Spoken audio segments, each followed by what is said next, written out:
Hi friends, welcome to Lakshmi maths. ரயில்வேல இருந்து RRB group டிக்கான notification 21/1/2026 அடுத்த புதன்கிழமை வந்து ரிலீஸ் பண்ண போறாங்க. இந்த எக்ஸாம் அப்ளை பண்றதுக்கு நீங்க 10ஆம் கிளாஸ் பாஸ் பண்ணியிருந்தாலே இந்த எக்ஸாம் அப்ளை பண்ணலாம். ஐடிஐ முடிச்சிருக்க ஸ்டூடெண்ட்டும் இந்த எக்ஸாம் அப்ளை பண்ணலாம். ஸோ இதுக்கான ஏஜ் லிமிட் பாத்தீங்க அப்படின்னா 18ல இருந்து 33 வயசு வரைக்கும் இருக்கணும். யாருக்குன்னா ஜென்ரலுக்கு. போன வருஷம் வந்த நோட்டிபிகேஷன் பாத்தீங்க அப்படின்னா 18ல இருந்து 36 வயசுன்னு சொல்லியிருந்தாங்க ஜென்ரலுக்கு. எதுக்காக அப்படின்னா லாஸ்ட் கடைசி 3 வருஷம் கோவிட்னால எந்த ஒரு நோட்டிபிகேஷனுமே ரயில்வேல இருந்து ரிலீஸ் பண்ணல. அதனாலதான் கடைசியா வந்த நோட்டிபிகேஷன்ல கோவிட் ரிலாக்ஸேஷன் எக்ஸ்ட்ரா 3 இயர்ஸ் வந்து கொடுத்திருந்தாங்க. இப்ப இந்த 21ஆம் தேதி வரக்கூடிய நோட்டிபிகேஷன்ல பாத்தீங்க அப்படின்னா இந்த எக்ஸ்ட்ரா 3 இயர்ஸ் வந்து கொடுக்க மாட்டாங்க. 18ல இருந்து 33 தான் ஜென்ரலுக்கான ஏஜ் லிமிட். சோ ஓபிசிக்கு பாத்தீங்கன்னா உங்களுக்கு 3 வருஷம் ரிலாக்ஸேஷன் கொடுப்பாங்க. எஸ்சி எஸ்டிக்கு பாத்தீங்க அப்படின்னா 5 வருஷம் ரிலாக்ஸேஷன் கொடுப்பாங்க. ஓபிசி அப்படின்னா 18ல இருந்து 36 வயசு வரைக்கும் இந்த எக்ஸாம் எழுதிக்கலாம். எஸ்சி எஸ்டினா 18ல இருந்து 38 வயசு வரைக்கும் இந்த எக்ஸாம் எழுதிக்கலாம். மினிமம் 18 வயசு இருந்தாலே இந்த எக்ஸாமுக்கு அப்ளை பண்ணலாம். மினிமம் குவாலிஃபிகேஷன் 10ஆம் கிளாஸ் இருந்தாலே போதுமானது. இப்போ நீங்க காலேஜ் படிச்சுட்டு இருக்கீங்க அப்படின்னா உங்களோட குவாலிஃபிகேஷன் வந்து 12ன்னு இருக்கும். காலேஜ் முடிச்சிட்டீங்க அப்படின்னா உங்களோட குவாலிஃபிகேஷன் வந்து டிகிரின்னு இருக்கும். அப்ப நான் அப்ளை பண்ணலாமான்னு கேட்டீங்கன்னா 12th முடிச்ச ஸ்டூடெண்ட்டும் அப்ளை பண்ணலாம், டிகிரி முடிச்ச ஸ்டூடெண்ட்டும் அப்ளை பண்ணலாம். ஏன்னா கண்டிப்பா உங்ககிட்ட 10ஆம் கிளாஸ் குவாலிஃபிகேஷன் இருக்கும். இப்ப நான் டிப்ளமோ படிச்சிருக்கேன் அப்படின்னா நீங்க 10th முடிச்சுட்டு தான் டிப்ளமோ படிச்சிருப்பீங்க. அப்போ உங்ககிட்ட 10th குவாலிஃபிகேஷன் இருக்கும். அப்ப டிப்ளமோ படிச்ச ஸ்டூடெண்ட்டும் குரூப் டிக்கு எழுதலாம். ஐடிஐ படிச்சிருக்க ஸ்டூடெண்ட்டும் குரூப் டி எக்ஸாம் வந்து அப்ளை பண்ணலாம். அப்ப மினிமம் 10ஆம் கிளாஸ் குவாலிஃபிகேஷன் அப்படி இல்லைன்னா ஐடிஐ இல்ல அதை விட அதிகமான குவாலிஃபிகேஷன் இருக்குனாலும் நீங்க குரூப் டி எக்ஸாம் வந்து அப்ளை பண்ணலாம். ரயில்வே நடத்தக்கூடிய ஈஸியான எக்ஸாம்ல ஒண்ணு எது அப்படின்னு பாத்தீங்கன்னா இந்த குரூப் டி எக்ஸாம். ஏன்னா இதோட செலெக்ஷன் ப்ராசஸ் பாத்தீங்கன்னா ஒரே ஒரு ரிட்டன் எக்ஸாம் மட்டும்தான் இருக்கும். அந்த ரிட்டன் எக்ஸாம் நீங்க பாஸ் பண்ணிட்டீங்க அப்படின்னா அதுக்கப்புறம் உங்களுக்கு ஒரு பிசிக்கல் எஃபிசியன்சி டெஸ்ட் இருக்கும். அதுக்கப்புறமா டைரக்டா உங்களுக்கு டிவி அண்ட் மெடிக்கல் வந்து இருக்கும். ஓகே, சோ இதுக்கு ஐ ஸ்டாண்டர்ட்லாம் பாத்தீங்க அப்படின்னா உங்களுக்கு ஏஎல்பி அளவுக்கு ஐயெல்லாம் ரொம்ப செக் பண்ண மாட்டாங்க. மெடிக்கல் வந்து ஓரளவுக்கு குரூப் டிக்கு வந்து ஈஸியா தான் இருக்கும். ஏஎல்பியோட மெடிக்கல் தான் எப்படி இருக்கும்னா ஸ்ட்ரிக்டா இருக்கும். அப்ப குரூப் டிக்கு நான் ஸ்பெக்ஸ் போட்டிருந்தா எழுதலாமா அப்படின்னு கேட்டிருந்தீங்கன்னா ஸ்பெக்ஸ் போட்டிருந்தாலும் நீங்க வந்து இந்த எக்ஸாம் வந்து எழுதலாம். ஓகேவா? சோ ஐ ஸ்டாண்டர்ட் வந்து ரொம்ப பார்க்க மாட்டாங்க. ஏஎல்பி லெவலுக்கு இங்க ஐ ஸ்டாண்டர்ட்லாம் செக் பண்ண மாட்டாங்க. அப்போ நீங்க ஃபர்ஸ்ட் என்ன பண்ணணும்னா இந்த ரிட்டன் எக்ஸாம்ல நல்ல ஸ்கோர் வாங்கணும். இதுல நல்ல ஸ்கோர் வாங்கிட்டீங்கனாலே முக்காவாசி நீங்க குரூப் டி எக்ஸாம் கிளியர் பண்ணிட்டீங்கன்னு தான் அர்த்தம். ஏன்னா இந்த பிஇடி பொறுத்த வரைக்கும் எக்ஸாம் முடிஞ்சதுக்கு அப்புறம் ஒரு மாசம் பிராக்டிஸ் பண்ணீங்கனாலே இந்த ரன்னிங் வந்துரும். இதுல ஜஸ்ட் நீங்க குவாலிஃபை ஆனா மட்டும் போதுமானது. இப்போ நீங்க சிசிஏ கேண்டிடேட்னு இருப்பீங்க. சிசிஏ கேண்டிடேட்னா யாருன்னா ரயில்வேல அப்ரண்டிஸ்ஷிப் பண்ணிருக்கக்கூடிய ஸ்டூடெண்ட்டை தான் சிசிஏ கேண்டிடேட்னு சொல்லுவோம். இப்ப வேற எதுலயாவது ஒரு ஆர்கனைசேஷன்ல நீங்க அப்ரண்டிஸ்ஷிப் பண்ணிருக்கீங்க அப்படின்னா நீங்க வந்து சிசிஏஏ கிடையாது. ஓகேவா? சோ சிசிஏஏனா யாருன்னா ரயில்வேல அப்ரண்டிஸ்ஷிப் பண்ணிருக்க ஸ்டூடெண்ட் தான் சிசிஏஏ. ஓபன்ல எழுதக்கூடிய ஸ்டூடெண்ட்டை விட இந்த சிசிஏ கேண்டிடேட்டுக்கு கட் ஆஃப் வந்து கம்மியா இருக்கும். உதாரணத்துக்கு பாத்தீங்கன்னா இப்போ கடைசியா முடிஞ்ச குரூப் டி எக்ஸாம், ஓகே, இப்போ போஸ்டிங்ல இருக்காங்க இல்லையா, இப்போ குரூப் டி எக்ஸாம் நடந்துட்டு இருக்கு. 2024 நோட்டிபிகேஷனுக்கான குரூப் டி எக்ஸாம் நடந்துட்டு இருக்கு. அதுக்கு முன்னாடி உள்ள குரூப் டி எக்ஸாம்ல பாத்தீங்கன்னா சிசிஏ கேண்டிடேட்டோட கட் ஆஃப் 15 மார்க் 20 மார்க் எடுத்தவங்க எல்லாம் உள்ள போயிட்டாங்க. ஓகேவா? சோ இப்போ சிசிஏ கேண்டிடேட் இந்த அளவுக்கு நான் படிச்சா போதுமா அப்படின்னு கேட்டீங்கன்னா இப்போ உள்ளவங்க எல்லாருமே பாத்தீங்கன்னா ஓபன்ல வரக்கூடிய ஸ்டூடெண்ட்டுக்கு ஈக்குவலா சிசிஏ கேண்டிடேட்டும் படிக்க ஆரம்பிச்சிட்டாங்க. ஓகே, சோ சிசிஏ கேண்டிடேட்னா நீங்க வந்து 100க்கு ஒரு 50 மார்க் 50க்கு மேல எடுக்கிற மாதிரி டார்கெட் வச்சிட்டீங்கன்னா கூட நீங்க ஈஸியா உள்ள போயிடலாம். ஓபன்ல வரக்கூடிய ஸ்டூடெண்ட் வந்து லாஸ்ட் இயர் வந்து எனக்கு 65 தான் கட் ஆஃப் இருந்துச்சு, 70 தான் கட் ஆஃப் இருந்துச்சு, அப்ப இந்த டைம் இவ்வளவுதான் கட் ஆஃப் இருக்குங்கிற மாதிரி நீங்க படிக்க கூடாது. நீங்க வந்து ஒரு 85க்கு மேல ஒரு 90க்கு மேல நான் ஸ்கோர் பண்ணணும் அப்படிங்கிற மாதிரி டார்கெட் வச்சு படிக்கணும். ஓகேவா? சோ இது எல்லாத்துக்குமே பிளான் தான். கரெக்டா பிளான் பண்ணி படிச்சீங்க அப்படின்னா குரூப் டி எக்ஸாம் ஈஸியா கிளியர் பண்ணிடலாம்.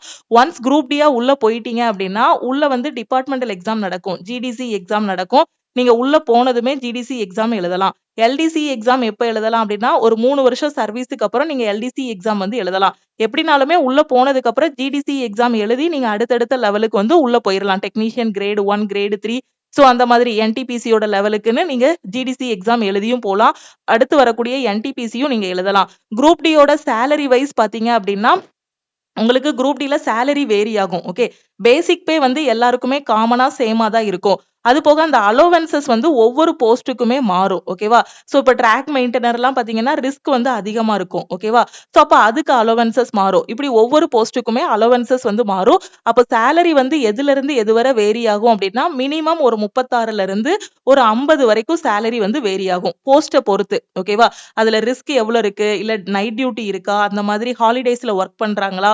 ஸோ அந்த மாதிரி அந்த அலோவன்சஸ் எல்லாம் பார்த்து மேக்ஸிமம் 50, 55 வரைக்குமே குரூப் டில இருக்கிறவங்க வாங்குறாங்க. மினிமமா பார்த்தீங்கன்னா 36 வரைக்கும். நீங்க எல்லாருமே ஒரே எக்ஸாம் தான் எழுதுவீங்க. எல்லாருக்குமே பார்த்தீங்கன்னா ஒவ்வொரு வகையான போஸ்ட் வந்து போடுவாங்க. ட்ராக் மெயின்டெனர், டிஎல் அண்ட் ஏசின்னு இந்த மாதிரி ஒவ்வொரு போஸ்ட் வந்து போடுவாங்க.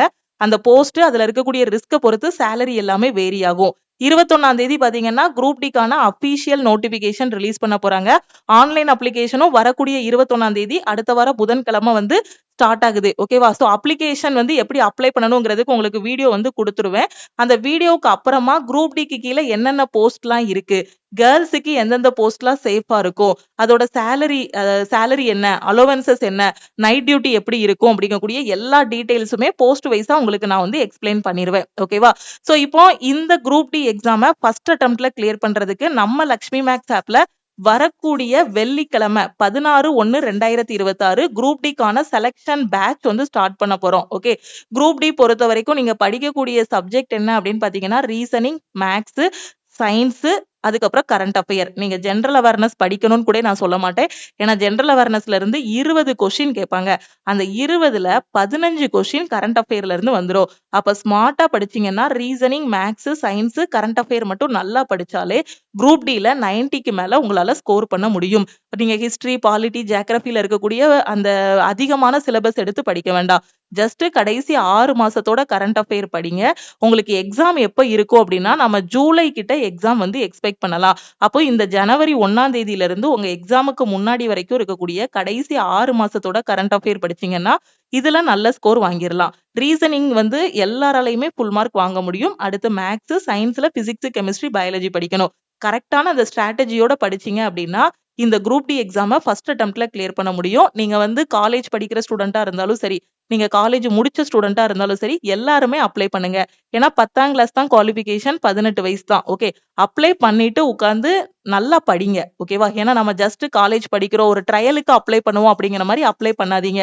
ஏன்னா இப்போ இருக்க மாதிரி இந்த அளவுக்கு ஈஸி நெக்ஸ்ட் இயர் இருக்கும்னு சொல்ல முடியாது. லாஸ்ட்டா இருந்தத விட, இப்போ நடந்துட்டு இருக்கக்கூடிய எக்ஸாம விட அதுக்கு முன்னாடி உள்ள எக்ஸாம் வந்து ஈஸியா இருந்துச்சு. அப்போ ஒவ்வொரு வருஷத்துலயும் பாத்தீங்கன்னா, அந்த அந்த கடினம் வந்து என்ன ஆயிருக்கும்? அதிகமாயிட்டே இருக்கும். ஓகே. லாஸ்ட் இயர விட இந்த வருஷம் வந்து எப்படி இருக்கும்? எக்ஸாம் கொஞ்சம் டிஃபிகல்ட்டா இருக்கும். அப்போ ஒவ்வொரு வருஷத்த நாம மிஸ் பண்ண பாத்தீங்கன்னா, அந்த டிஃபிகல்ட்டி லெவல் அதிகமாயிட்டே இருக்கும். கட் ஆஃப்பும் அதிகமாயிட்டே இருக்கும். அப்போ நமக்கு இந்த வருஷத்திலே ஒரு வாய்ப்பு கிடைக்குது அப்படின்னா, அந்த வாய்ப்புல நம்ம உள்ள போறதுக்கு என்ன பண்ணணுமோ, அதுக்கு தகுந்த மாதிரி நீங்க வந்து படிக்கணும். ஓகே. ஸோ இது ஒரு நல்ல வாய்ப்பு. ஸோ 22,000 வேக்கன்ஸீஸ் அனௌன்ஸ் பண்ண போறாங்க. நெக்ஸ்ட் இயர் இதே அளவு வேக்கன்ஸீஸ் வருமா? இல்ல இதே லெவல்ல கொஸ்டின் வருமாங்கிறது நமக்கு தெரியாது. ஆனா இப்போ நமக்கு இந்த வாய்ப்பு கிடைச்சிருக்கு அப்படின்னா, இதுல ஃபர்ஸ்ட் அட்டெம்ப்ட்ல கிளியர் பண்றதுக்கு ஸ்மார்ட்டா படிக்கணும். ஸோ நம்ம லக்ஷ்மி மேக்ஸ் ஆப்ல இருக்கக்கூடிய செலக்ஷன் பேட்ச்ல உங்களுக்கு இந்த சப்ஜெக்ட் எல்லாமே பெர்ஃபெக்ட்டா டீச் பண்ணிருவோம். ஜெனரல் அவேர்னஸ் பொறுத்தவரைக்கும் நீங்க கரண்ட் அஃபேர் மட்டும் ஃபோக்கஸ் பண்ணீங்கனாலே போதுமானது. இந்த கரண்ட் அஃபேர் முடிச்சதுக்கு அப்புறம் ப்ரீவியஸ் இயர்ல கேட்ட history, polity, geography, economic question வந்து நீங்க படிச்சுக்கலாம். ஓகேவா? ஸோ ரிட்டன் எக்ஸாம் பொறுத்தவரைக்கும் ஃபர்ஸ்ட் வந்து உங்களுக்கு கம்ப்யூட்டர் பேஸ்டு டெஸ்ட்ன்னு சொல்லுவாங்க. அந்த ரிட்டன் எக்ஸாம் வந்து ஆன்லைன்ல தான் நடக்கும். ஓகே. ஸோ ஆன்லைன்ல தான் நடக்கும். 1 1/2 மணி நேரம் டைம் வந்து குடுப்பாங்க. 100 மார்க்குக்கு எக்ஸாம் வந்து நடக்கும். இந்த எக்ஸாம் முடிஞ்சதுக்கு அப்புறம் உங்களுக்கு ஒரு கட் ஆஃப் வந்து ரிலீஸ் பண்ணுவாங்க. அந்த கட் ஆஃப கிளியர் பண்ண ஸ்டூடண்ட்ஸ் எல்லாரையும் பிஇடிக்கு கூப்பிடுவாங்க. பிஇடி பாத்தீங்க அப்படின்னா, இன்னைக்கு பிஇடி கூப்பிடுறாங்கன்னு வச்சுக்கோங்களேன். 14/1/2026 இன்னைக்கு காலையில உங்களுக்கு பிஇடி நடக்கு அப்படின்னா, ஒரே ஒரு சான்ஸ் தான் குடுப்பாங்க. ஓகே. 2 ரவுண்ட் இருக்கும். ஸோ ஒண்ணு வந்து பாத்தீங்கன்னா, ஒரு வெயிட்ட தூக்கிட்டு நீங்க ஓடுற மாரி இருக்கும். இன்னொன்னு வந்து ரன்னிங் இருக்கும். நான் எல்லாத்தையும் எக்ஸ்பிளைன் பண்றேன். அந்த பிஇடி முடிஞ்சதும் அன்னைக்கு சாயந்திரமே உங்களோட மொபைல் ஃபோனுக்கு ஒரு மெசேஜ் அனுப்பிருவாங்க. நீங்க பிஇடில குவாலிஃபை ஆகிட்டீங்க அப்படின்னு. ஓகே. ஸோ இதுல என்ன ஒண்ணுன்னா, இந்த ரிட்டன் எக்ஸாம்ல நீங்க எவ்ளோ மார்க் எடுத்தாலும் சரி, 100க்கு 95 எடுத்தாலும் சரி, இந்த பிஇடில பாத்தீங்க அப்படின்னா, நீங்க குவாலிஃபை ஆகணும். ஓகே. இதுல குவாலிஃபை ஆகிட்டு இதுலயும் நல்ல ஸ்கோர் வச்சிருக்கீங்க அப்படின்னா, அதுக்கப்புறம் தாராளமா உங்கள டிவி அண்ட் மெடிக்கலுக்கு கூப்பிடுவாங்க. நீங்க ஈஸியா போஸ்டிங் வாங்கிரலாம். ஓகே. ஸோ ரிட்டன் டெஸ்ட்ல நல்ல ஸ்கோர் வாங்கணும். பிஇடில குவாலிஃபை ஆகணும். ஓகே. இந்த ரிட்டன் எக்ஸாம் பொறுத்தவரைக்கும் 10ஆம் கிளாஸ் லெவல்ல தான் உங்களுக்கு கொஸ்டின்ஸ் வந்து கேட்பாங்க. ஓகே. 10ஆம் கிளாஸ்ல இருக்கக்கூடிய reasoning, maths, general science, current affair இதுல இருந்து தான் கொஸ்டின் கேட்பாங்க. இப்போ எஸ்எஸ்சி, சிஜிஎல்லாம் படிக்கிறவங்கலாம் பார்த்தீங்க, இல்ல ஐபிபிஎஸ் ஓட பிஓ, எஸ்பிஐ ஓட பிஓ கொஸ்டின்லாம் பார்த்தீங்கன்னா, அது வந்து டஃப்பா இருக்கும் மெயின்ஸோட பேப்பர்லாம். அதெல்லாம் கம்பேர் பண்ணும்போது குரூப் டி எக்ஸாம் வந்து ரொம்ப ரொம்ப ஈஸி. பேங்கோட பிரிலிம்ஸ் லெவல்ல தான் இருக்கும். பேங்க் எக்ஸாமோட பிரிலிம்ஸ் லெவல் நீங்க அப்ளை பண்ணியிருப்பீங்க. பேங்கிங் படிக்கிற ஸ்டூடெண்ட். அந்த அளவுக்கு ஈஸியா இருக்கக்கூடிய எக்ஸாம். ஓகே. சோ நீங்க பேங்கிங் ஸ்டூடெண்டா இருக்கீங்க அப்படின்னா எக்ஸ்ட்ரா படிக்க வேண்டியது என்ன அப்படின்னு பாத்தீங்கன்னா சயின்ஸ் படிக்கணும். நீங்க பேங்கிங்ல படிக்கிற கரண்ட் அஃபேர் தான். பட் அங்க வந்து full and full banking awareness current அஃபேரா படிப்பீங்க. இங்க கொஞ்சம் கரண்ட் அஃபேர் வந்து மாறும். ஓகே. சோ இப்போ உங்களுக்கு மேத்ஸ், ரீசனிங், சயின்ஸ், கரண்ட் அஃபேர்ல இருந்தா கேட்பாங்க. சோ சயின்ஸை பொறுத்த வரைக்கும் உங்களுக்கு 25 கொஸ்டின், மேத்ஸ்ல 25, ரீசனிங்ல 30 கொஸ்டின், கரண்ட் அஃபேர்ல வந்து 20 கொஸ்டின் வந்துரும். கரண்ட் அஃபேர்ல 15 கொஸ்டின், மீதி 5 கொஸ்டின் ஹிஸ்டரி, பாலிட்டி, ஜியோகிராஃபில இருந்து வந்துரும். ஒவ்வொரு கொஸ்டினுக்கும் ஒரு மார்க். டோட்டலா 100 கொஸ்டின் எக்ஸாம்ல கேட்பாங்க. 100 மார்க்குக்கு எக்ஸாம் 1.5 மணி நேரம் டைம் வந்து கொடுப்பாங்க. ஓகேவா? சோ அப்ப இதுக்கெல்லாம் சிலபஸ் என்ன அப்படின்னு பாத்தீங்கன்னா, ரீசனிங் இருக்கு அப்படின்னா ரீசனிங்ல ஒரு 15 டாபிக் வந்து சிலபஸ் இருக்கும். மேத்ஸ் இருக்கு அப்படின்னா மேத்ஸ்ல ஒரு 15 டாபிக் இருக்கும். சயின்ஸ் இருக்கு அப்படின்னா அதுல பிசிக்ஸ், கெமிஸ்ட்ரி, பயாலஜி இருக்கும். கரண்ட் அஃபேர் இருக்கு அப்படின்னா அதுல கடைசி 6 மாசத்தோட கரண்ட் அஃபேர். இவ்வளவுதான் சிலபஸ் சுருக்கமா சொல்ல போனா. இப்போ ரீசனிங்ல மேத்ஸ்ல ஒரு 15 டாபிக் சொன்னேன் இல்லையா? அது வந்து number system, decimal and fraction, LCM, ratio and proportion, mensuration, time and distance, profit and loss, trigonometry, geometry, square root, calendar and clock, BODMAS, fraction, HCF, percentage, time and work, simple interest, compound interest, algebra, statistics, age calculation, pipes and cistern. ஓகேவா? So இது எதுக்கு நான் 15 டாபிக்னு சொன்னேன் அப்படின்னா, இப்போ நீங்க time and work படிச்சிட்டீங்க அப்படின்னா இதே கான்செப்ட் தான் இங்க பைப்ஸ் அண்ட் சிஸ்டம்லயும் வரும். ஓகே. சோ இதே மாதிரி தான் உங்களுக்கு சில டாபிக்ஸ் வந்து சேமா இருக்கும். அப்படியே ஒரே மாதிரி தான் இருக்கும். இப்போ டெசிமல் அண்ட் ஃபிராக்ஷன், சிம்பிளிஃபிகேஷன் மொத்தமா வந்துரும் அது எல்லாமே. ஓகேவா?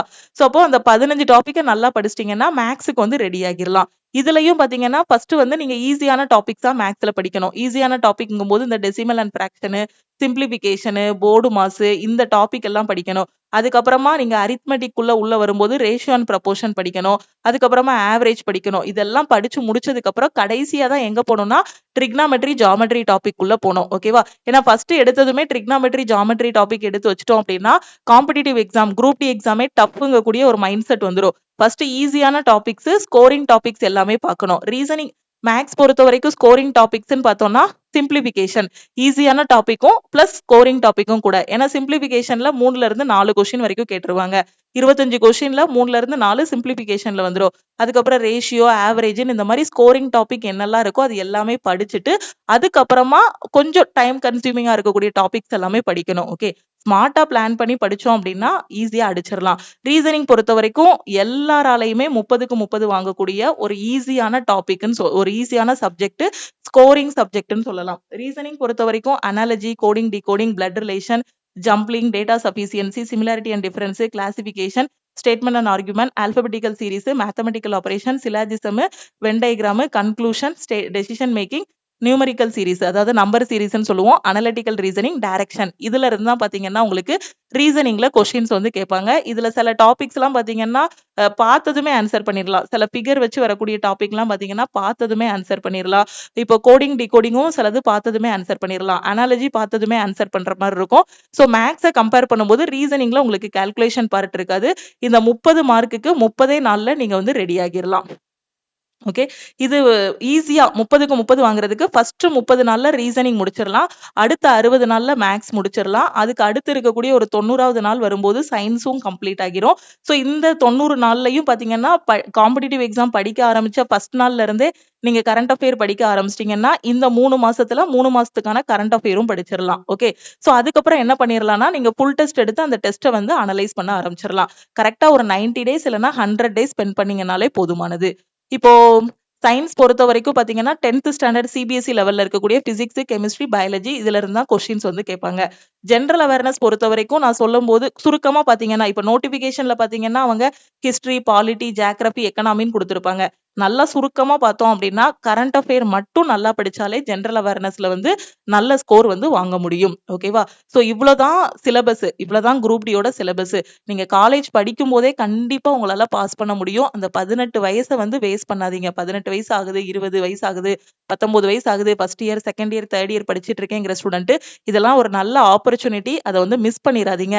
ஏன்னா நம்ம படிச்சு முடிச்சுட்டு காலேஜ் எல்லாம் முடிச்சுட்டு வந்து அதுக்கப்புறமா ஒரு 25 வயசுக்கு அப்புறமோ 30 வயசுக்கு அப்புறமோ கவர்மெண்ட் எக்ஸாம்னா இதுதான் அப்படின்னு புக் எடுத்து வைக்கும்போது நமக்கு ஸ்ட்ரெஸ்ஸா இருக்கும். ஆனா காலேஜ் படிக்கும் போதே நம்ம படிச்சிட்டோம் அப்படின்னா எந்த ஒரு ஸ்ட்ரெஸ்ஸுமே இல்லாம ரிலாக்ஸா படிச்சிடலாம். ஓகே, ஸோ கரெக்டா ஃபோக்கஸ் பண்ணி படிங்க. இப்போ என்டிபிசி எடுத்துக்கிட்டோம் அப்படின்னா அதுல வந்து 2 லெவல் இருக்கும். சிபிடி 1, சிபிடி 2 இருக்கும், டைப் டெஸ்ட் இருக்கும். ஸோ இந்த மாதிரி லெவல் வந்து போகும். அதே குரூப் டி பொறுத்த வரைக்கும் நான் ஈஸியா ரயில்வேக்குள்ள உள்ள போகணும், உள்ள போயிட்டு கூட நான் அதுக்கு அடுத்து டிபார்ட்மெண்டல் எக்ஸாம்ஸ் எழுதுவேன், அடுத்து இருக்கிறத வந்து படிச்சுக்கிறவேங்கிற ஸ்டூடெண்ட் நீங்க ஈஸியா நான் உள்ள ஒரு கவர்மெண்ட் ஜாபுக்குள்ள போனோம்னா குரூப் டி சூஸ் பண்ணி ரயில்வேல படிக்கலாம். ஈஸியா உள்ள போயிடலாம். ஒரே ஒரு எக்ஸாம் தான் இருக்க போது. அது எல்லாமே நான் எக்ஸ்பிளைன் பண்ணிட்டேன். இவ்வளவுதான். இந்த 4 சப்ஜெக்ட் தான் நம்ம சின்ன வயசுல இருந்தே படிச்சதுதான். சின்ன வயசுல ஒரு ஒரு 6th standard, 7th standard, 10th standard படிக்கிறோம்னா நமக்கு ஒரு சப்ஜெக்ட் கொடுத்திருப்பாங்க. Tamil, English, maths, science, social சயின்ஸ்னு கொடுத்திருப்பாங்க. அதே மாதிரி தான் இங்க கவர்மெண்ட் எக்ஸாமுக்கும் உங்களுக்கு சிலபஸ் என்ன கொடுத்திருக்காங்க? மேக்ஸ், ரீசனிங், சயின்ஸ், கரண்ட் அஃபேர்னு கொடுத்திருக்காங்க. 4 சப்ஜெக்ட் கொடுத்திருக்காங்க. 4 சப்ஜெக்ட்லயும் நம்ம நிறைய பேர் இங்க 10th நல்ல மார்க் வாங்கியிருப்பீங்க, 12th நல்ல மார்க் வாங்கியிருப்பீங்க. என்ன பண்றாங்கன்னா காலேஜ் முடிச்சதுமே அந்த நல்லா படிக்கிறத அப்படியே விட்டுருதாங்க. யார் ஒருத்தங்க கடைசி வரைக்கும் அந்த வெற்றியை கொண்டு போறாங்களோ அவங்க தான் லைஃப்ல ஜெயிப்பாங்க. 10th மார்க் வாங்கிட்டு 12th விட்டுறக்கூடாது, 12th வாங்கிட்டு காலேஜ்ல விட்டுறக்கூடாது, காலேஜ்லயும் நல்லா வாங்கிட்டு வேலைக்கு போற டைம்ல அந்த கவர்மெண்ட் எக்ஸாம்லயோ இல்ல வேற ஏதாவது ஒரு இன்டர்வியூலயோ மார்க்க விட்டுறக்கூடாது. கடைசி வரைக்கும் அந்த வெற்றியை கொண்டு போகணும். அதுக்கான ஹார்ட் ஒர்க்கையும் கன்சிஸ்டன்சியையும் கரெக்டா போடணும். ஓகே, சோ கரெக்டா ஹார்ட் ஒர்க் பண்ணுங்க. கூடவே லக்ஷ்மி மேக்ஸ் டீம் உங்களுக்காக எல்லாமே பெர்ஃபெக்ட்டா கொடுத்திருக்கோம். ஓகே, சோ நம்ம பேட்ச்ல இருக்கக்கூடியதை மட்டும் நீங்க படிச்சீங்கனாலே போதும். இப்போ ரிட்டன் எக்ஸாம் முடிஞ்சிருச்சு அப்படின்னா அடுத்து உங்களுக்கு பிஇடின்னு ஒன்னு இருக்குன்னு சொன்னேன் இல்லையா? அந்த பிஇடி என்ன அப்படின்னு பாத்தீங்கன்னா இதுதான் பிஇடிக்கான ரூல்ஸ். ஓகே, ரன்னிங் தான். ஒரு டைம் கொடுத்திருப்பாங்க. அந்த டைமுக்குள்ள நீங்க கடந்து போகணும். இப்போ மேல் கேண்டிடேட், இப்போ குரூப் டி எழுதியிருக்கீங்க, நீங்க ஒரு மேல் கேண்டிடேட் பசங்களா இருக்காங்க அப்படின்னா அவங்க என்ன பண்ணணும்னா 35 கிலோ வெயிட்ட வந்து தூக்கிட்டு போகணும். எவ்வளவு தூரம் நடந்து போகணும் அப்படின்னா 100 மீட்டர். எவ்வளவு நேரத்துக்குள்ள கடக்கணும் அப்படின்னா 2 நிமிஷத்துக்குள்ள. கையில இருக்க வெயிட்ட எந்த இடத்துலயும் கீழே வைக்க கூடாது. ஒரே ஒரு சான்ஸ் தான் உங்களுக்கு கொடுப்பாங்க. நான் சொல்றது தெளிவா புரியுதா? ஃபர்ஸ்ட் என்ன அப்படின்னா இப்போ ஒரு மேல் கேண்டிடேட்டா இருக்கீங்க, ஒரு பையன் இருக்காரு, அவர் குரூப் டில ஃபர்ஸ்ட் ரிட்டன் எக்ஸாம் கிளியர் பண்ணிட்டாரு. கிளியர் பண்ணதுக்கு அப்புறம் பிஇடில என்ன பண்ணுவாங்கன்னா அவர் கையில ஒரு 35 கிலோ பேக்க கொடுத்துருவாங்க. அந்த பைய கொடுத்த உடனே அவர் என்ன பண்ணணும்னா 2 நிமிஷத்துக்குள்ள 100 மீட்டரை வந்து கடக்கணும். அந்த பேக்கை இடையில எங்கேயும் கீழே வைக்க கூடாது. ஓகே, சோ அந்த டைமுக்குள்ள கடந்துட்டாங்கன்னா இதுல வந்து ஃபர்ஸ்ட் ரவுண்ட் வந்து முடிஞ்சிருச்சு. அடுத்து ரெண்டாவது என்ன பண்ணணும் அப்படின்னா 1000 மீட்டர் அவங்க வந்து ஓடணும். ஓகேவா? எவ்வளவு நேரத்துக்குள்ளனா 4 நிமிஷம் 15 செகண்டுக்குள்ள ஒரே ஒரு சான்ஸ் தான் கொடுப்பாங்க. ஏன்னா உங்கள மாதிரி நிறைய பேரை வந்து பிஇடிக்கு ஷார்ட் லிஸ்ட் பண்ணிருப்பாங்க. சோ ரெண்டாவது சான்ஸ், மூணாவது சான்ஸ்லாம் யாருக்குமே கிடையாது. ஒரே சான்ஸ்ல நீங்க வந்து என்ன பண்ணணும்? 100 மீட்டரை கடக்கணும். சாரி 1000 மீட்டரை கடக்கணும் இதுல. ஓகே, சோ 1000 மீட்டர்ங்கும் போது 1 கிலோமீட்டர் வந்து 4 நிமிஷம் 15 செகண்டுக்குள்ள நீங்க ஓடணும். இந்த ரெண்டையும் சக்சஸ்ஃபுல்லா முடிச்சிட்டீங்க கரெக்டா. அதுக்கு டைமர் வாட்ச் வச்சு செக் பண்ணுவாங்களான்னு கிடையாது. உங்க கையில ஒரு ஸ்ட்ராப் மாதிரி கட்டி விட்டுருப்பாங்க. அதுல வந்து நீங்க ஓட ஆரம்பிச்சதுமே எவ்வளவு நேரத்துக்குள்ள கடந்திருக்கீங்கிறது தெரியும். இப்போ 4 நிமிஷம் 15 செகண்ட். நிறைய பேர் பாத்தீங்கன்னா 4 நிமிஷத்துல எல்லாம் ஓடிடுவாங்க. இந்த போலீஸுக்குலாம் ஒரு ஸ்டூடெண்ட், நம்ம ஸ்டூடெண்ட் கூட சக்சஸ் ஸ்டோரி பார்த்திருப்பீங்க. அவர் வந்து போலீஸ் எக்ஸாமுக்கு படிச்சவர். ஓகே, சோ அந்த இதுல அந்த இதுக்கு ட்ரெயின் பண்ணிட்டு இருக்கவங்க எல்லாம் பாத்தீங்கன்னா 4 நிமிஷத்துக்குள்ள கடந்து ஓடிடுவாங்க. ஓகே, சோ இது வந்து ஜஸ்ட் ரிட்டன் முடிஞ்சதுக்கு அப்புறம் நீங்க வந்து என்ன பண்ணிக்கலாம்? இது வந்து பிராக்டிஸ் பண்ணிக்கலாம். இப்போ ஃபீமேல் கேண்டிடேட்னா என்ன பண்ணணும்னா பசங்களுக்கு 35 கிலோ பேக்கா, பொண்ணுங்களுக்கு 20 கிலோ பேக் கையில கொடுத்துருவாங்க. ஓகே, அது வந்து வீட்ல இருக்கக்கூடிய ஏதாவது ஒரு அரிசி பை அதை தூக்கி கூட நாம என்ன பண்ணிக்கலாம்? பிராக்டிஸ் பண்ணிக்கலாம். 20 கிலோ வெயிட், 100 மீட்டர், அதே 2 நிமிஷம், பேக் எந்த இடத்துலயும் கீழே வைக்க கூடாது. ஒரு சான்ஸ் தான் கொடுப்பாங்க. ஓகே, 20 கிலோ பை, 100 மீட்டர் கடக்கணும், 2 நிமிஷத்துக்குள்ள கடக்கணும், பேக் எந்த இடத்துலயும் கீழே வைக்க கூடாது. கடந்துட்டீங்கன்னா இந்த ரவுண்டு ஓகே. அடுத்து என்ன பண்ணணும்னா 1 கிலோமீட்டர் நீங்க ஓடணும். டைம் பாத்தீங்கன்னா பொண்ணுங்களுக்கு 5 நிமிஷம் 40 செகண்ட். ஒரு சான்ஸ் தான் உங்களுக்கு கொடுப்பாங்க. 5 நிமிஷம் 40 செகண்டுக்குள்ள நீங்க வந்து 1 கிலோமீட்டர் வந்து ஓடணும். அப்ப இதுலயும் நீங்க வந்து என்ன ஆயிரலாம்? இதுல குவாலிஃபை ஆகிட்டீங்க. இவங்க சொன்ன மாதிரி இந்த டைமுக்குள்ள இந்த பிஇடி முடிச்சிட்டீங்க அப்படின்னா அன்னைக்கு ஈவினிங்கே உங்களோட மொபைலுக்கு மெசேஜ் வந்துடும், நீங்க பிஇடில வந்து குவாலிஃபை ஆகிட்டீங்க அப்படின்னு. ஓகே, அதுக்கப்புறம் பிஇடி முடிஞ்சதுக்கு அப்புறம் சில ஸ்டூடெண்ட் வந்து பிஇடில என்ன பண்ணிடுவாங்க, இந்த மாதிரி அவங்களால ரன்னிங் எல்லாமே கரெக்டா இது பண்ண முடியாது. அதுல ரிஜெக்ட் ஆன ஸ்டூடெண்ட் எல்லாரையும் அனலைஸ் அனலைஸ் பண்ணி செகண்ட் டைம் ஒரு கட் ஆஃப் வந்து ரிலீஸ் பண்ணுவாங்க. அந்த கட் ஆஃப் ஏற்கனவே ஒரு ரிலீஸ் பண்ணக்கூடிய கட் ஆஃபை விட எப்படி இருக்கும், கம்மியா இருக்கும். அப்படி இல்லைன்னா அதே கட் ஆஃபா இருக்கும். இல்லைன்னா ஒரு 2 மார்க் 3 மார்க் அதிகமாகும். அது எப்படினாலும் வேரி ஆகும். இந்த பிஇடி நடந்து முடிஞ்சதை வச்சு அந்த கட் ஆஃப் வந்து ரிலீஸ் பண்ணுவாங்க. ஓகேவா? இவ்வளவுதான் செலக்ஷன் ப்ராசஸ். இது வந்து ரிட்டன் எக்ஸாம் முடிஞ்சதுக்கு அப்புறம் ஒரு வாரம் இல்லைன்னா 10 நாள் பிராக்டிஸ் பண்ணாலே, டெய்லி பிராக்டிஸ் பண்ணாலே இது வந்து என்ன பண்ணிடலாம், பிஇடிக்கு வந்து ரெடி ஆகிடலாம். இப்போ நீங்க இன்னும் படிக்க ஆரம்பிக்கல அப்படின்னா ஃபர்ஸ்ட் சிலபஸை கலெக்ட் பண்ணுங்க. நான் சொன்ன physics, chemistry, biology, reasoning, maths இதோட சிலபஸ் எல்லாத்தையுமே கலெக்ட் பண்ணுங்க. ஓகேவா? ஸோ இந்த சிலபஸ் எல்லாமே ஒரே இடத்துல நம்ம லக்ஷ்மி மேக்ஸ் ஆப்ல குரூப் டிக்கான செலக்ஷன் பேட்ச்ல வந்து உங்களுக்கு கொடுத்துருக்கோம். ஓகே, எக்ஸாம் வந்து ஜூலைல நாம வந்து எக்ஸ்பெக்ட் பண்ணலாம். ரொம்ப லேட் ஆகுது அப்படின்னா ஆகஸ்ட் ஆகும் எக்ஸாம் வர. ஓகேவா? இல்ல இப்போ வந்து ரயில்வே ஸ்பீட் ஆகிட்டாங்க. மேபி ஜூலைல நாம எக்ஸாம் வந்து எக்ஸ்பெக்ட் பண்ணலாம். கரெக்டா நீங்க பாத்தீங்கன்னா 6 மாசம் டைம் இருக்கு. 6 மாசம் டைம் இருக்கு. தாராளமா 6 மாசம் போதும். ஒரு 0 லெவல்ல இருக்கக்கூடிய ஸ்டூடெண்ட் கூட என்ன பண்ண முடியும், ஒரு டாப்பரா இந்த டைமை யூட்டிலைஸ் பண்ணீங்கன்னா செலக்ட் ஆக முடியும். ஓகே, நம்ம பேட்ச் எப்போ ஸ்டார்ட் பண்றோம் அப்படின்னா 16/1/2026 குரூப் டிக்கான செகண்ட் பேட்ச் வந்து ஸ்டார்ட் பண்றோம். ஃபர்ஸ்ட் பேட்ச் ஏற்கனவே 2 வாரத்துக்கு முன்னாடி ஸ்டார்ட் பண்ணி அந்த ஸ்டூடெண்ட்ஸ் எல்லாருமே 2 வாரத்துக்கான பிளான் வந்து முடிச்சிட்டாங்க. வரக்கூடிய வெள்ளிக்கிழமை செகண்ட் பேட்ச் வந்து ஸ்டார்ட் பண்ண போறோம். ஓகே, ஸோ அந்த செகண்ட் பேட்ச்ல பாத்தீங்கன்னா இந்த சப்ஜெக்ட் எல்லாமே உங்களுக்கு கவர் பண்ணிடுவோம். Reasoning, maths, science, daily CA test எல்லாமே இதுலயே உங்களுக்கு வந்து ப்ரொவைட் பண்ணிடுவோம். அந்த வீக்லி பிளான் வந்து கரெக்டா கொடுத்துருவோம். இந்த வாரம் என்ன படிக்கணுமோ அதுக்கான பிளான் வந்து கொடுத்துருவோம். அதுக்கான டெஸ்ட் பாத்தீங்க அப்படின்னா அந்த வாரம் சாட்டர்டே வந்து உங்களுக்கான டெஸ்ட் இருக்கும். இப்போ 16ஆம் தேதி நீங்க வந்து எக்ஸாம் வந்து உங்களுக்கான பேட்ச் ஸ்டார்ட் பண்றோமா, அப்போ 16ஆம் தேதி வெள்ளிக்கிழமை, அதுக்கு அடுத்த நாள் 17ஆம் தேதி உங்களுக்கு டெஸ்ட் இருக்காது. அந்த வாரத்துக்கான பிளான் 7 நாள்ல முடிச்சிட்டீங்க அப்படின்னா உங்களுக்கு எப்போ இருக்கும்னா டெஸ்ட், அதுக்கு அடுத்த வாரம் சனிக்கிழமை 24/1/2026 பாத்தீங்கன்னா ஃபர்ஸ்ட் வீக்குக்கான டெஸ்ட் இருக்கும். அடுத்து சண்டே வந்து செகண்ட் வீக்குக்கான பிளான் கொடுத்துருவோம். அதுக்கான டெஸ்ட் அதுக்கு அடுத்த வாரம் இருக்கும். இப்படியே கரெக்டா ஃபாலோ பண்ணீங்கன்னா 100 டேஸ் கன்சிஸ்டன்சியோட இருந்தீங்க அப்படின்னா ரிட்டன் எக்ஸாமுக்கு சூப்பரா ரெடி ஆகிடலாம். ஓகேவா? சோ இப்போ இந்த பேட்சுக்கு பாத்தீங்க அப்படின்னா ஒரு டைம் நீங்க ஃபீஸ் பே பண்ற மாதிரி இருக்கும். ஒரு டைம் நீங்க ஃபீஸ் பே பண்ணிட்டீங்கன்னா உங்களுக்கு லைஃப் டைம் வேலிடிட்டி இருக்கும். 100% ஆன்லைன் கிளாஸ். எந்த டைம்னாலும் எந்த இடத்துல இருந்தாலும் நீங்க கிளாஸஸ் வந்து பாத்துக்கலாம். எக்ஸாமுக்கு தேவையான ஃபுல் சிலபஸுமே கவர் பண்ணி கொடுத்துருவோம். தமிழ், இங்கிலீஷ்ல கிளாஸஸ் இருக்கும். டெய்லி டெஸ்ட் இருக்கும். சாப்டர் வைஸ் டெஸ்ட் டெய்லி இருக்கும். வீக்லி டெஸ்ட்டும் இதுல இருக்கும். பிராக்டிஸ் பண்றதுக்கான இ புக்ஸும் இதுல வந்து கொடுத்துருவோம். சப்ஜெக்ட் வைஸ் இ புக்ஸும் இதுல வந்து ப்ரொவைட் பண்ணிடுவோம். ரெக்கார்டட் கிளாஸஸ் எந்த டைம்னாலும் பாத்துக்கலாம். வீக்லி பிளான் சொல்லிட்டேன், வீக்லி டெஸ்ட் இருக்கும்னு சொல்லிட்டேன், ஸ்டடி மெட்டீரியலும் சொல்லிட்டேன். உங்க வீட்ல இருந்தே உங்களோட ப்ரிப்பரேஷனை கொண்டு போகலாம். ஓகேவா? உங்க கையில ஒரு மொபைல் போன் இருந்தாலே போதுமானது. ஏன்னா கிளாஸஸ் எல்லாமே நம்ம லக்ஷ்மி மேக்ஸ் ஆப்ல தான் நடக்கும். ஸோ ஆப்ல நீங்க மொபைல் போன்லயும் பாத்துக்கலாம், உங்களோட லேப்டாப்லயும் நம்ம கிளாஸஸ் எல்லாமே ஃபாலோ பண்ணிக்கலாம். ஓகே, ஸோ லைவ் கிளாஸ் எப்போ இருக்கும் அப்படின்னா எக்ஸாம் வந்து ஜூலைல வருது அப்படின்னா உங்களுக்கு ஜூன் ஆர் மேல பாத்தீங்கன்னா லைவ் கிளாஸ் வந்து கண்டக்ட் பண்ணுவோம். இது எதுக்காக அப்படின்னா இந்த ரெக்கார்டட் கிளாஸஸ்லயே உங்களுக்கு எல்லாமே கொடுத்துருக்கோம். ரெக்கார்டட் கிளாஸஸ்ல படிச்சது எல்லாத்தையுமே இங்க லைவ்ல வந்து ஒரு ரிவிஷன் மாதிரி கொண்டு போவோம். எக்ஸாம் பாயிண்ட் ஆஃப் வியூல என்னென்ன கொஸ்டின் எல்லாம் கேட்பாங்கிறத இந்த லைவ் கிளாஸ்ல நாம வந்து டிஸ்கஸ் பண்ணுவோம். Okay, live class, recorded classes, e books, test எல்லாமே ஆல் இன் ஒன் கோர்ஸ்ல வந்து கவர் ஆகிரும். ஸோ இப்போ நீங்க குரூப் டிக்காக ஜாயின் பண்ணக்கூடியது ஆல் இன் ஒன் கோர்ஸ். இந்த ஒரு கோர்ஸ்ல குரூப் டிக்கு மட்டும் உங்களுக்கு கிளாஸஸ் இருக்காது. நீங்க குரூப் டியா உள்ள போனதுக்கு அப்புறம் வரக்கூடிய ஜிடிசி எக்ஸாமுக்கான கிளாஸஸும் இதுல இருக்கும். அதுக்கப்புறம் பாத்தீங்கன்னா நீங்க அடுத்து என்டிபிசி ஃபோக்கஸ் பண்ணாலும் சரி, எஸ்எஸ்சி எக்ஸாம் ஃபோக்கஸ் பண்ணாலும் சரி, அதுக்கான கிளாஸஸ் எல்லாமே இந்த கோர்ஸ்ல வந்து உங்களுக்கு ப்ரொவைட் பண்ணிருப்போம். ஓகே, இப்போ நான் இந்த பேட்ச்ல ஜாயின் பண்ணணுங்கிற ஸ்டூடெண்ட் இதோட ஃபீஸ் பாத்தீங்க அப்படின்னா 2500 வரும் நம்ம ஆப்ல ஃபீஸ். பொங்கலுக்காக நம்ம லக்ஷ்மி மேக்ஸ் ஆப்ல இருக்க எல்லா கோர்சஸ்க்கும் ஆஃபர் வந்து அனௌன்ஸ் பண்ணிருக்கோம்.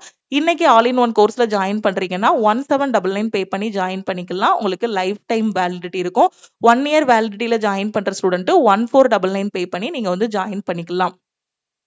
வரக்கூடிய வெள்ளிக்கிழமை பாத்தீங்கன்னா குரூப் டிக்கான செகண்ட் பேட்ச், அதே மாதிரி என்டிபிசிக்கான 6th செலக்ஷன் பேட்சும் நம்ம வந்து ஸ்டார்ட் பண்றோம். Okay, so all in one கோர்ஸோட ஃபீஸ் வந்து சொல்லிட்டேன் 1799. அதே மாதிரி கரண்ட் அஃபேருக்கான பிடிஎஃப் கோர்ஸ்ல ஜாயின் பண்ற ஸ்டூடெண்ட் 399 பே பண்ணி ஜாயின் பண்ணிக்கலாம்.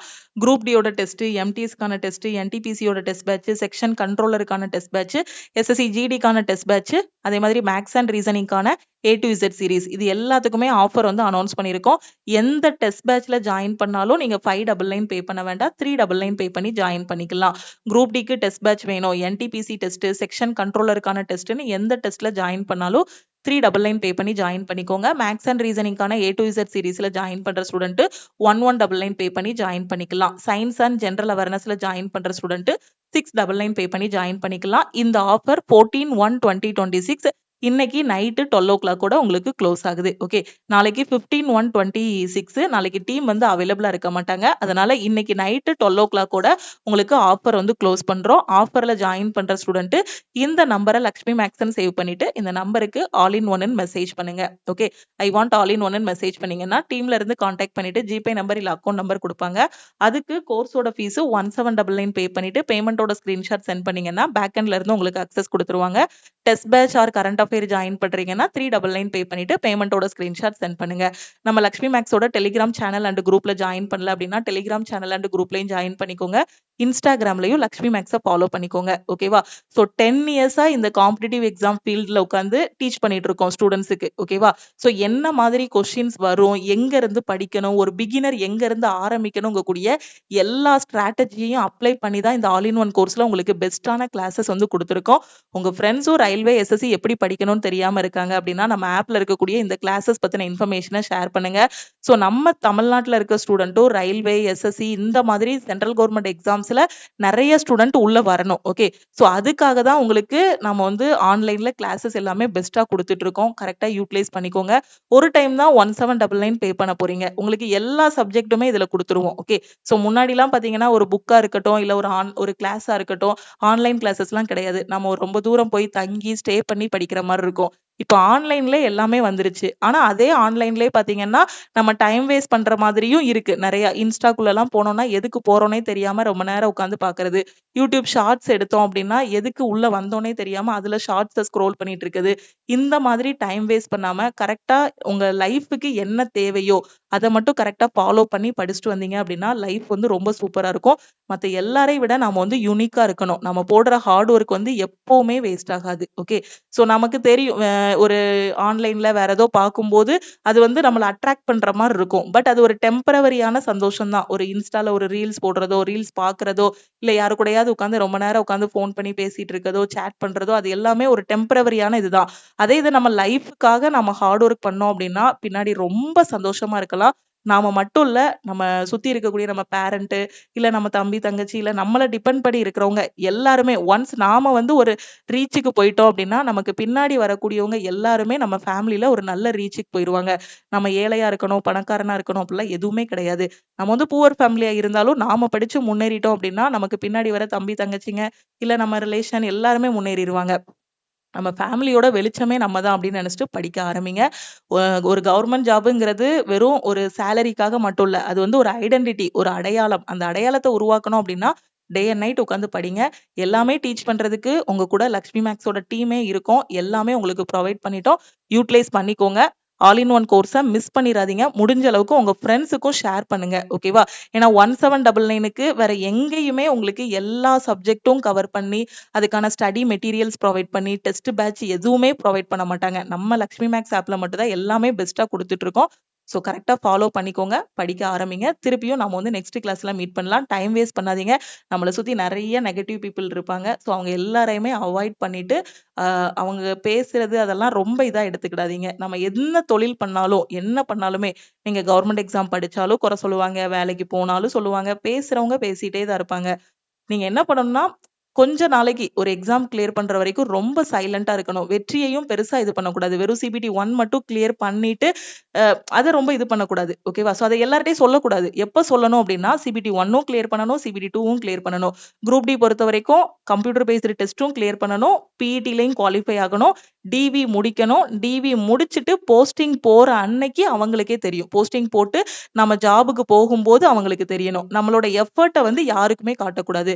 நான் இந்த எக்ஸாம் படிக்கிறேன், இந்த புக் படிக்கிறேன் அப்படிங்கிற மாதிரி யாருக்கிட்டையும் போய் சொல்லிட்டு இருக்க கூடாது. நான் இந்த எக்ஸாமுக்கு படிக்கிறேன், குரூப் டி படிக்கிறேன், NTPC படிக்கிறேன், நான் TNPC படிக்கிறேன், அந்த மாதிரி சொல்லிட்டே இருக்கோம் அப்படின்னா நமக்கே ஒரு பயம் வரும். ஐயோ இந்த எக்ஸாம்ல நம்ம ஃபெயில் ஆகிட்டோம்னா எப்படி மத்தவங்கள ஃபேஸ் பண்ண போறோம் அப்படிங்கிற மாதிரி ஒரு பயம் வரும். ஒன்ஸ் யாருக்குமே சொல்லாம கூலா ரிலாக்ஸா காமா உட்காந்து படிங்க. உங்களோட சக்சஸ் வந்து எல்லாருக்கிட்டையும் பேசும். ஓகேவா? ஸோ கண்டிப்பா முடியும். உங்ககிட்ட வந்து டேலண்ட்லாம் இருக்கணும்லாம் அவசியமே கிடையாது. ஹார்ட் ஒர்க்கு கன்சிஸ்டன்சி ரெண்டும் இருந்துச்சு அப்படின்னா லைஃப்ல என்னனாலுமே உங்களால சாதிக்க முடியும். ஓகே, திருப்பியும் நாம நெக்ஸ்ட் கிளாஸ்ல மீட் பண்ணலாம். ஆஃபர் வந்து நைட்டு 12 o'clock கூட க்ளோஸ் ஆகுது. ஜாயின் பண்ணக்கூடிய ஸ்டூடெண்ட் இந்த நம்பருக்கு வாட்ஸ்அப்ல மெசேஜ் பண்ணுங்க. தேங்க்யூ.